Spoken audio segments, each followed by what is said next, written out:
இயேசு உங்களை நேசிக்கிறார். பிரியமானவர்களே, இந்த நாளில் ஆண்டவர் நம்மளோடு பேசும்படியாய் வேதத்திலிருந்து 2 வசனங்களை கூட வாசித்து கர்த்தர் நம்மளோடு இடைபடக்கூடிய வசனத்தின் மூலமாய் நம்மளோடு இடைபடக்கூடிய காரியத்தை பார்ப்போம்.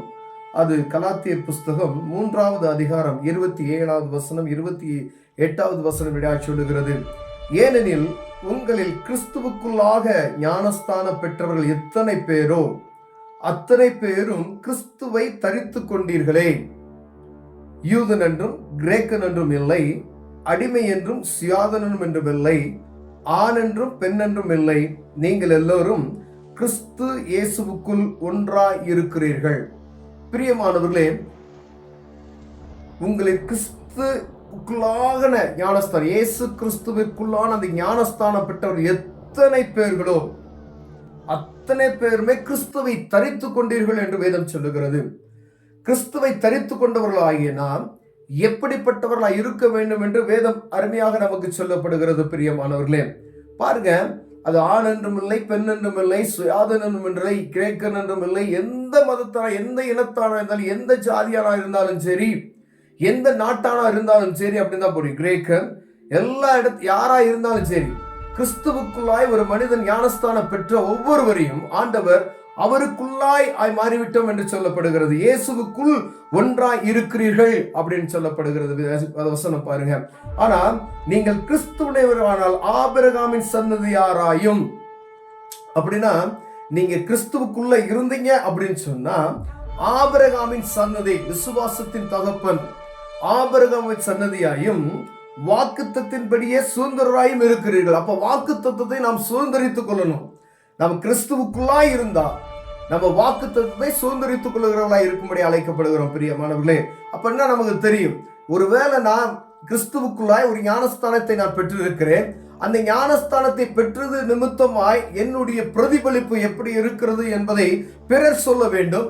இல்லது நம்முடைய வாழ்க்கையில காணப்படுகிற காரியங்கள் பிறருக்கு அதை தெரிந்து கொள்ளும்படியே நாம் செயல்பட வேண்டும். பிரியமானவர்களே, எப்படி என்னால் வாக்குத்தத்தத்தின் பிள்ளைகள், அநேக வாக்குத்தத்தங்கள் நம்மை தேடி வருகிறது. அந்த வாக்குத்தத்தம் சில வேளைகளில் அது நிறைவேறாமல் போய்விடுகிறது. அப்படியானால் ஆபிரகாமின் சந்ததியாகிய நமக்கு, வாக்குத்தத்தின் பிள்ளைகள் என்று சொல்லப்படுகிற நமக்கு ஆண்டவர் நம்மளோடு இருக்கும்படியான் அவருடைய வாக்குத்தத்தத்தை சுதந்திரித்துக் கொள்ள ஆண்டவர் கிருபை கொடுத்திருக்கிறார்.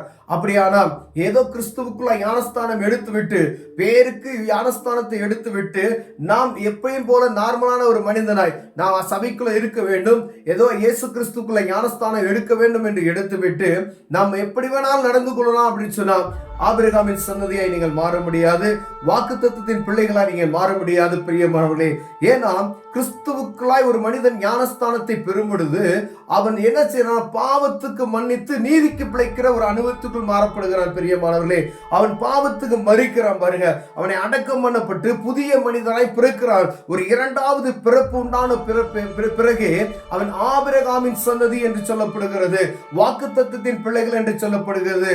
அப்படி இருக்கிறவர்களை மாத்திரமே ஆண்டவர் என்ன செய்வார் கேட்டீங்கன்னா, இந்த வாக்குத்தத்தத்தை சுதந்திரித்துக் கொள்வதற்கு அநேக காரியங்களை அவர் செய்வார். அநேக நேரங்கள்ல நான் சபைக்கு போறேன், சர்ச்சுக்கு போறேன், ஆனா கர்த்தருடைய ஒரு அற்புதத்தை என்னால் பார்க்க முடியலையே அப்படின்னு சொல்லி குழம்புவது உண்டு. ஆனா நீங்க இயேசு கிறிஸ்துவுக்குள்ள ஞானஸ்தானம் எடுத்தீர்கள் என்றால் அந்த ஞானஸ்தானத்தினுடைய அர்த்தத்தை நாம் அறிந்து கொள்ள வேண்டும். பாவத்துக்கு மன்னித்து இந்த பாவத்தை நான் அடக்கம் பண்ணப்பட்டு இருக்கிறேனா, இந்த பாவம் எனக்குள் மீண்டுமா எழும்பிக் கொண்டு இருக்கிறதா, ஜென்ம சுவாபம் எனக்குள் தலை தூக்கி இருக்கிறதா என்று பார்க்கும்படி அழைக்கப்படுகிறோம். பிரியமான அநேகருக்கு ஜென்ம சுவாபம் என்பது மறையாமல் இருக்கும். மூழ்கி ஞானஸ்தானம் எடுத்திருப்பார்கள், ஆனா ஆண்டவர் சமூகத்துல போய் ஜெபம் பண்ணுவாங்க, வேத வாசிப்பாங்க, எல்லாருக்கும் சுவிசேஷத்தையும் அறிவிப்பார்கள். பல முறையில நம்மளே அடக்க முடியாம நமக்குள்ள காணப்படுகிற ஜென்ம சுவாங்கள் தலை தூக்கும். பாருங்க, கோபமோ அநேக காரியங்கள் சொல்ல முடியாது, அவ்வளவு காரியங்கள் உண்டு. அப்படிப்பட்டதான காரியங்கள் நமக்குள் வரும் பொழுது அப்ப கிறிஸ்து இயேசுவின்குள்ள ஞானஸ்தானம் எடுக்கப்பட்டவர்களாகிய நாம் எப்படிப்பட்டவர்களாய் இருக்கும்படி ஆண்டவர் பார்ப்பார். பாருங்க, அந்த இடத்துல ஆண்டவருடைய நாமம் மகிமைப்படுகிறதா என்பதை நாம் உற்று நோக்கும்படி அழைக்கப்படுகிறோம். பிரியமானவர்களே, ஆபிரகாமின் சன்னதியாயும் வாக்குத்தத்தின்படி சுதந்திரமாயும் அழைக்கப்பட்டீர்கள் என்ற வார்த்தை பாருங்க. நீ கிறிஸ்துவுக்குள் நீ ஞானஸ்தானம் எடுத்திருந்தா இப்படிப்பட்டதான காரியம் எனக்குள்ள என்ன செய்யக்கூடாது, வராது. ஒருவேளை ஜென்ம சுவாபம் நமக்குள் தலை தூக்குமையானால் ஜென்ம சுவாபம் நமக்குள் இருக்குமே ஆனால் வெளியே தெரியாது, எப்பயாவது ஒன்று தான் தெரியும். நீங்க நல்லா பிரேயர் பண்ணிட்டு நல்லா இருக்கும், திடீர்னு அந்த ஜென்ம சுவாபம் ஒரு மனிதருக்குள்ளே வெளிப்படுகிறதை நான் பார்க்க முடியும் பிரியமானே. ஜென்ம சுவாபம் இருக்கிற மனிதனை ஆண்டவர் ஆசீர்வதிக்கவே முடியாது பிரியமானவர்களே. ஒருவேளை இந்த நாள்ல ஆண்டவருடைய நாமத்தினால இயேசு கிறிஸ்துவுக்குள்ள ஞானஸ்தானத்தை நான் பெற்றிருந்து ஜென்ம சுவாபம் எனக்குள்ளாய் தலை தூக்குகிறது என்று நீங்க உணர்வீர்களானால் தேவ சமூகத்துல மீண்டும் போய் ஆண்டவரை ஜென்ம சுவாபம் எனக்குள்ளாய் என்ன இருக்கிறது என்பதை பார்க்க முடியாது, கண்களை திறக்க முடியாது. ஆண்டவர் சமூகத்தில் நீங்க கேட்பீர்களானால் ஆண்டவர் அதை காண்பித்துக் கொடுப்பார் பிரியமானவர்களே. அப்படிப்பட்ட காரியத்தை தேவ சமூகத்துல வைத்து நம்ம ஜெபிக்கும் பொழுது ஆண்டவர் அந்த காரியத்தை விட்டு நம்ம என்ன செய்வார், எடுத்து போட்டு விடுவார். அப்போது அற்புதத்தை நீங்க பார்க்கலாம். ஆபிரகாமின் சந்ததியாய் நீங்கள் மாறுவீர்கள். வாக்குத்தத்தத்தின்படி அவருடைய பிள்ளைகளாய் மாற முடியும். இந்த வாக்குத்தத்தங்களை நாம் சுதந்திரித்துக் கொள்ள முடியும் பிரியமானவர்களே. வாக்குத்தத்தத்தின்படி சுதந்திராய் இருக்கிறீர்கள் என்ற வசனத்தை நாம் அப்படியே கை கொள்ள முடியும் பிரியமானவர்களே. ஒருவேளை எனக்குள்ள ஜென்ம சுவாபம் இருக்கிறதா, இல்ல உங்களுக்குள்ள ஜென்ம சுவாபம் காணப்படுகிறதா என்று பார்க்கும்படி அழைக்கப்படுகிறோம். ஒரு அப்படிப்பட்டதான காரியம் இருந்தால் தேவ சமூகத்தில் அறிக்கையிட்டு அதை விட்டு விட்டோம் ஆனால் ஆண்டவர் நம்மை ஆசீர்வதிக்க வல்லமையுள்ளவராக இருக்கிறார் பிரியமானவர்களே. கண்களை மூடுவோம், ஜெபம் செய்வோம். அன்பின் தகப்பனே, இந்த அருமையான நாளுக்காய் ஸ்தோத்திரம் ஆண்டவரே. ஆண்டவரே, வாக்குத்தத்தத்தின் பிள்ளைகள் என்று நாங்கள் சொல்லிக் கொள்கிறோம் ஐயா. ஒரு ஆசீர்வாதத்தை பார்க்க முடியல ஆண்டவரே.